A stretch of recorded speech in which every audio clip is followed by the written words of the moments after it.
winter on Cape Cod. The summer's visitors have gone, leaving the cold, a damp, chilling cold, and the quiet.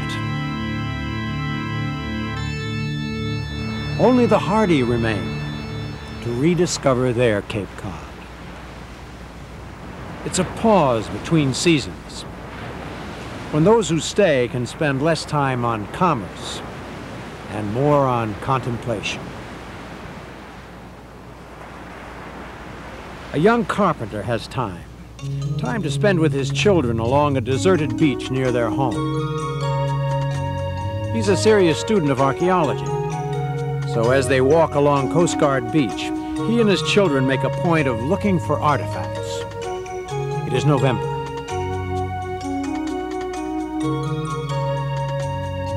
The kids and I walk the beaches, and we've gone from P-Town to Sandwich, looking for artifacts and stuff washed up on the beach. And after a storm, we came down to Coast Guard Beach, and it had been a pretty heavy storm, so we came down to look at all the erosion. And as we were walking the beach, we noticed that the cliffs had been cut, and there was a lot of what looked like artifacts sticking out. I got close to this area and saw flakes sitting on the surface, and a fire pit dug in right next to it. And the flakes are the debris from making stone artifacts. It's like a carpenter leaving wood scraps all around. It looked important to me, so we went up to Salt Pond Visitor Center and notified them that there was a site down here and they ought to come look at it. And they sent an archaeologist down, and he felt it was very important.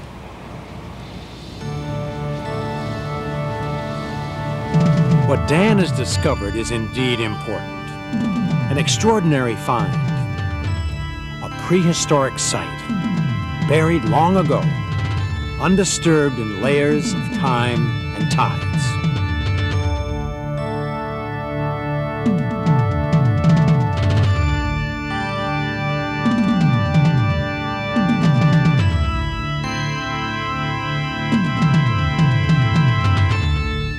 The beach site is identified as being at least 7,000 years old, from the Middle Archaic period, and appears to be an undisturbed site. It is not rare to find archaeological sites in the northeastern United States. What is rare is to find a site that has not been tampered with. George Stilson, who will be the project's excavation director, explains. The real importance of this site is that it's so undisturbed. The colonial lifestyle resulted in the destruction of so many sites because they were agriculturally based. Somehow this site was buried over with sand. It was protected, and as a result escaped the destruction that happens to so many of the sites in the Northeast. The site is located along a stretch of beach that would be considered some of the most prime beachfront property in the United States. Just a few miles away are the kind of homes that dot the landscape of beaches along the entire eastern seaboard. That this site has escaped untouched is indeed a miracle.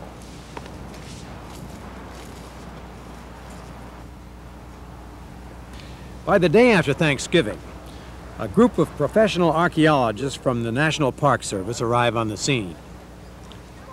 For many who spend their daily lives searching for clues in a laboratory, it's like being let out of school, almost a holiday.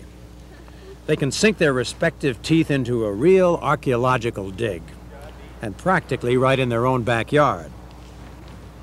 The excavations director talks about the initial find. What Dan had seen was a prehistoric fire pit, a cooking pit, which had been exposed in the wall by the erosion. Rocks had been heated elsewhere, heated so hot that they had cracked, and then dumped into the pit. And if it were used for cooking, it would have been perhaps covered over and the food baked inside it. They also find more flakes, chips of stone, and the remains of posts set in the floor of what is revealed as a dwelling, indicating the living space. They find part of a tool, a projectile point from the Middle Archaic period. And then they find another, which seems to confirm the age of the site, at least 7,000 years old, a prehistoric site.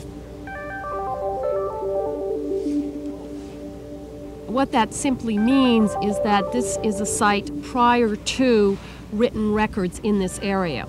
Prehistory starts at different times in different parts of the world. It could be 1,000 years ago, it could be 6,000 years ago. Here in New England, in Massachusetts, we think of written records beginning with the arrival of the Pilgrims in 1620. So anything prior to the 1600s is considered prehistory.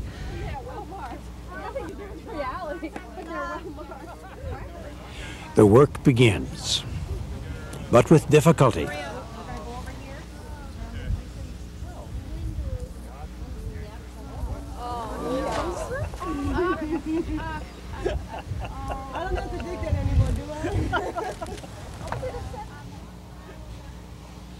It's winter, and the light goes early in the day. At each day they must stop and wait for high tide to run its course, and worry that it will possibly take a precious artifact with it. And then they hear the worst. An unusual Earth, Moon, and Sun alignment is producing a 100-year high tide. And it's coming.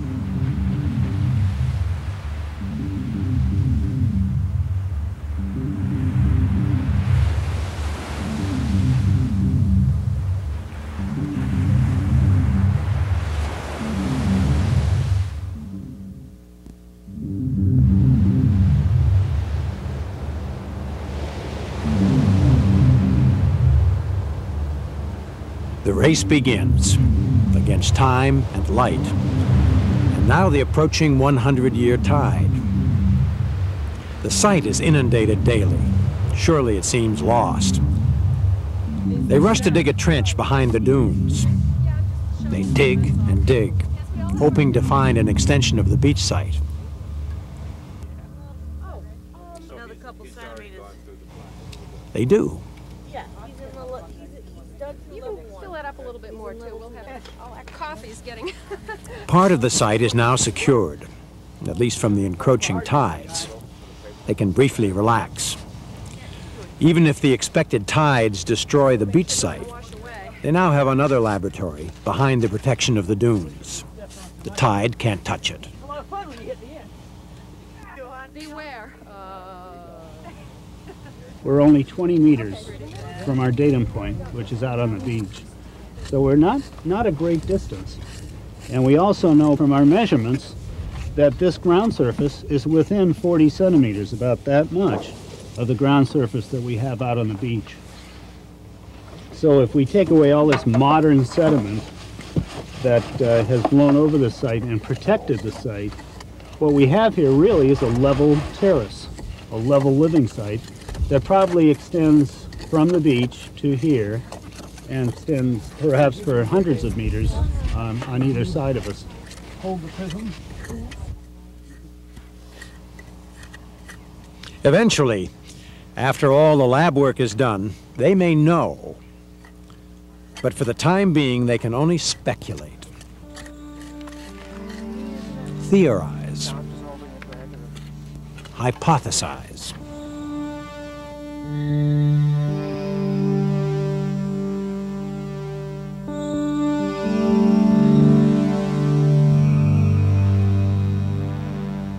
The National Park Service policy does not permit them to excavate a site just because it's there. The policy is to preserve and protect all archaeological resources. Only because this site is threatened by the sea are they permitted to remove even a part of it.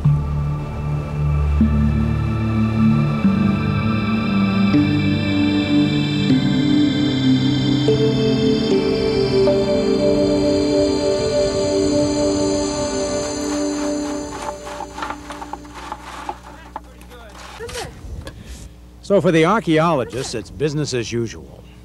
They don't think about the possibility of another big storm, the kind that created the site in the first place. They don't want to.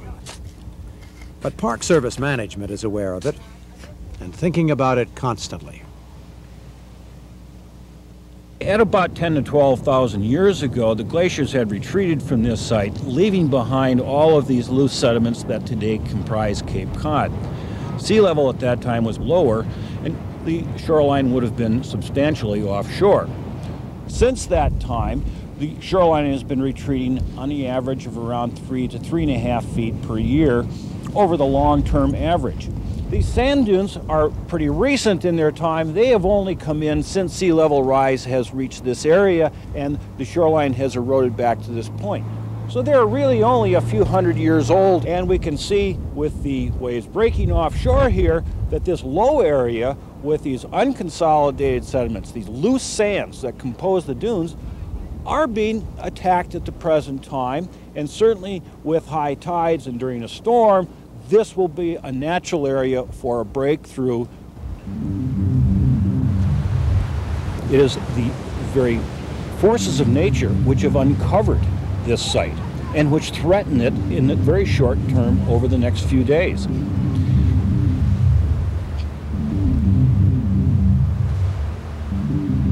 The team of archaeologists know that. And while the pace may quicken, the work is the kind that can't be hurried. And many of them live here. They've experienced the power of a nor'easter on Cape Cod. They know the kind of disaster it can bring.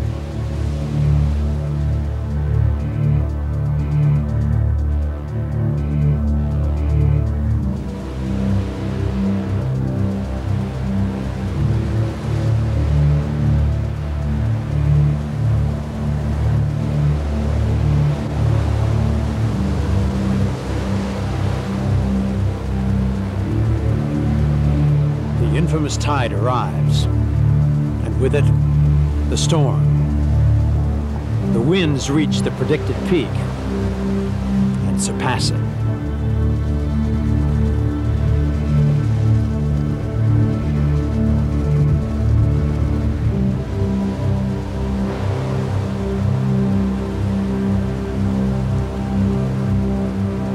The high tide is more than a tide.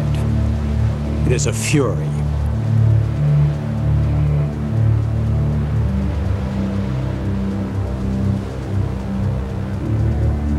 The small band of archaeologists can only watch as the sea becomes a battering ram, throwing itself against the beach site and threatening to take the entire dune with it.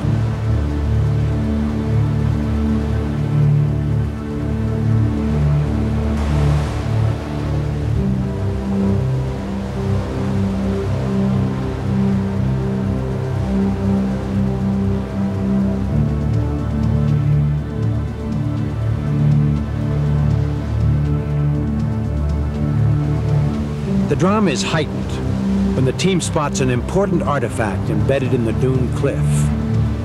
For certain, the next piece of dune to go will take the newest find with it.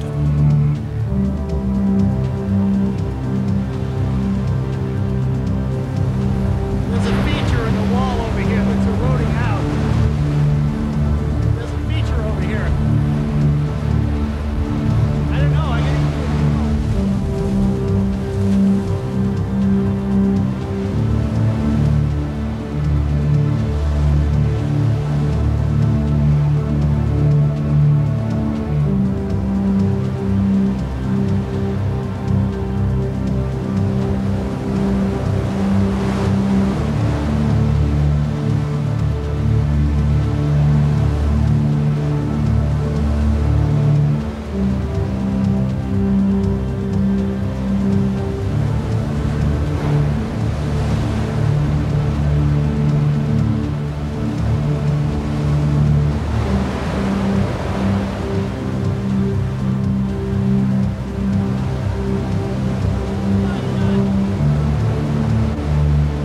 Mission is accomplished.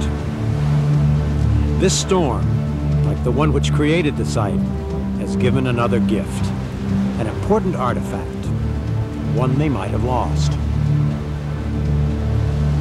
This is a piece of stone that George picked out of the black soil, and it's called a core. This is the outside of the stone. It was probably much larger, and this is the inside where it was knocked out. Nice and fresh. Very nice. For the moment, in the fierce wind and rain, the team feels that nature, even at its worst, is on their side.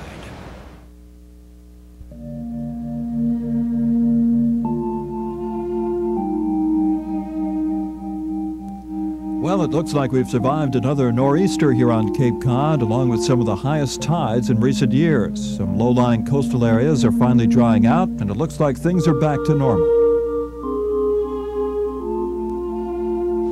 The archaeologists examine the beach site. The project director is euphoric. I couldn't believe it. When I saw that yesterday, I was sure the whole thing was going to be taken out. I thought it was history. I really did. It didn't take out very much of the site, not much of the site at all. What it did was to erode the cliffs back and clean away all the sand for about 15 feet. So we probably got as much as 3 or 4 times the site area to look at now. Once again, nature has given more than she has taken away. The team now has an even larger site to excavate. The tides are receding. The site is safe, secure. They continue with the slow, painstaking work that is their trademark. The excavating, the careful cataloging, the meticulous work that makes up the science of archaeology. The patient, tiring, and often back-breaking work. The work is never hurried. All of the information will be put in boxes or bags or written in notebooks or photographed for the records.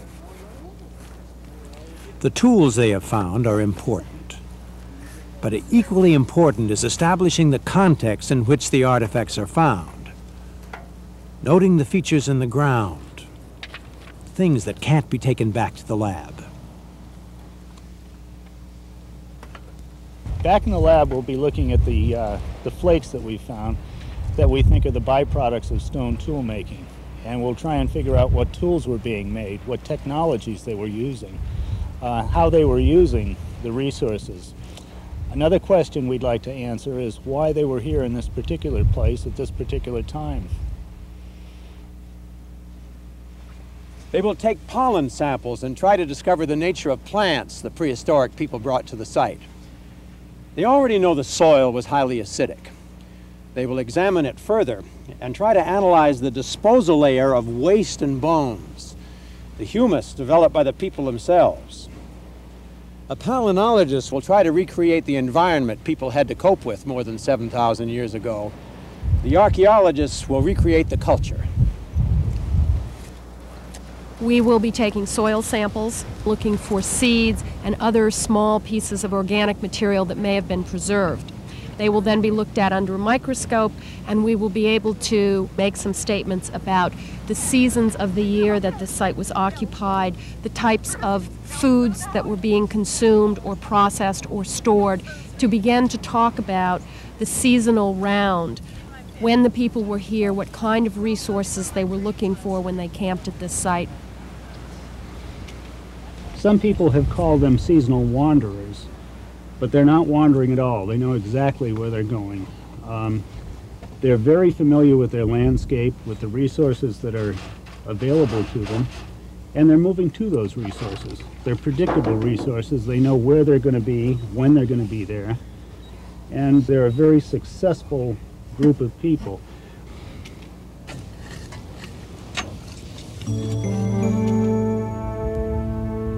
Who were these Native Americans?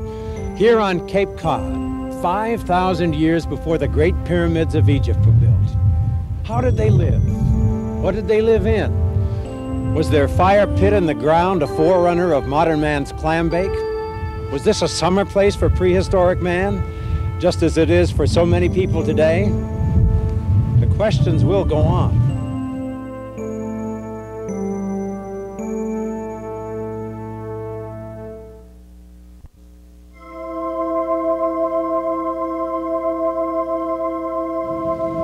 What we have to do is to get the whole beach site excavated. Over in the northern part of the site, we came down on a rock, what looked like a rock platform. I thought it may be a burial. Doesn't look deep, but it does look like there's a layer of charcoal underneath it. So if there's enough charcoal, we should be able to date that. And we've taken most of the area down to the critical levels, down to the living surfaces and the interface levels. And then we started trenching, and what that gives us is a running view of the site. And it's very rare to be able to excavate a site so that you can see this much area. You know, I feel kind of lucky that we can do it. It's so rare on Cape Cod or anywhere in the Northeast to get good stratigraphy. And here at this beautiful site, we've got it. It is the final day, Christmas Eve. Work unfinished before must be completed now.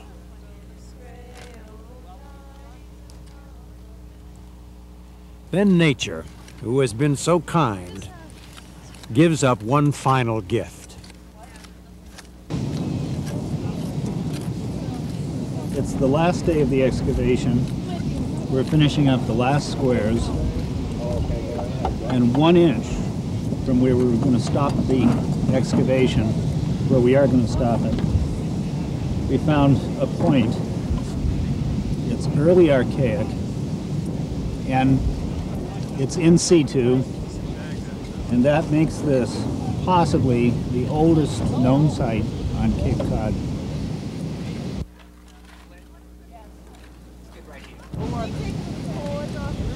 It looked like it started as a point, but maybe it was reworked into a drill.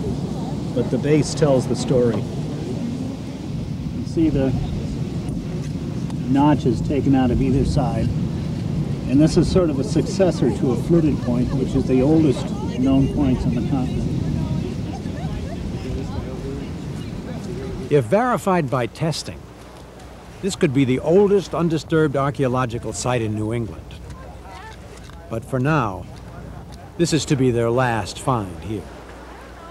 The site will have to be reconstructed in the laboratory before it gives up any more of its secrets. And the really neat thing about this site is that, you know, it's been fun. We've been here for 4 weeks. We've been going like crazy. We found all kinds of features. We know we've got this neat, really significant site. And now we're going to have to leave and go back to the lab. But the discoveries are going to continue, and it's going to continue to be exciting, maybe in a little different way. The dig is over. Within weeks or months, the site itself may be gone into the sea. It is assumed nature will take back her gift. And but for the sharp eyes of a young archaeologist, it would have come and gone unobserved. Nothing would have been learned, and we would have lost another important clue to our past. Of course, if the sea and the tides and the winter storms conspire to give up another piece of history, it is likely we may see them again.